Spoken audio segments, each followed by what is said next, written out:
Rischia il Veneto, rischia l'intero paese. Stiamo parlando di quasi 200 miliardi di euro che sono stati messi a disposizione dall'Europa con tasse europee sui cittadini europei e il nostro paese, come è noto, è il paese che prende più soldi da questi grandi progetti, da queste 6 grandi aree tematiche e all'interno di questo certamente il Veneto ha un peso di circa il 10%. Una partita miliardaria che sta scontando troppi ritardi, quella del PNRR, è scandita dai ripetuti allarmi degli enti locali, spesso sprovvisti del personale necessario anche per la stesura dei progetti. Tempi lunghi, burocrazia che non funziona, assenza di competenza all'interno della pubblica amministrazione che non sempre è in grado, anzi spesso non è in grado di far fronte a progetti di questo tipo. Progetti a volte che non stanno in piedi. Ferrazzi porta l'esempio del nuovo stadio di Venezia, per cui la Commissione europea ha chiesto approfondimenti al pari del rifacimento di quello di Firenze, ma la questione non coinvolge solo comuni ed enti, la messa a terra spetta alle imprese. Il mondo industriale di Treviso, Padova e Venezia resta fiducioso. Io sono ancora positivo e confidente che possono arrivare i fondi e essere spesi per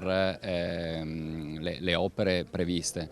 Quindi adesso diamo fiducia al governo e diamo fiducia alla regione che possono portare tutte le risorse necessarie nel nostro territorio. Sullo sfondo le parole del capo dello Stato proprio sul PNRR. È il momento di mettersi alla stanga, ha detto Mattarella scomodando Alcide De Gasperi pochi giorni fa. E a proposito di citazioni, Io sono un inguaribile ottimista, Don Sturzo diceva sono unitario ma federalista impenitente e da autonomista impenitente dico che le risorse dedicate al Veneto devono venire in Veneto, non devono andare da altre parti, questo è poco ma sicuro. Dopodiché sul PNRR, l'ho detto fin dall'inizio, c'è l'articolo 21 che permette la rinegoziazione del trattato, qualora vi siano anche nuove esigenze, ad esempio il tema dell'aiutare le famiglie sui costi energetici piuttosto che fare investimenti nella riconversione green sta diventando prioritario ed è giusto che si investa, il che non vuol dire togliere risorse a chi già ce le ha.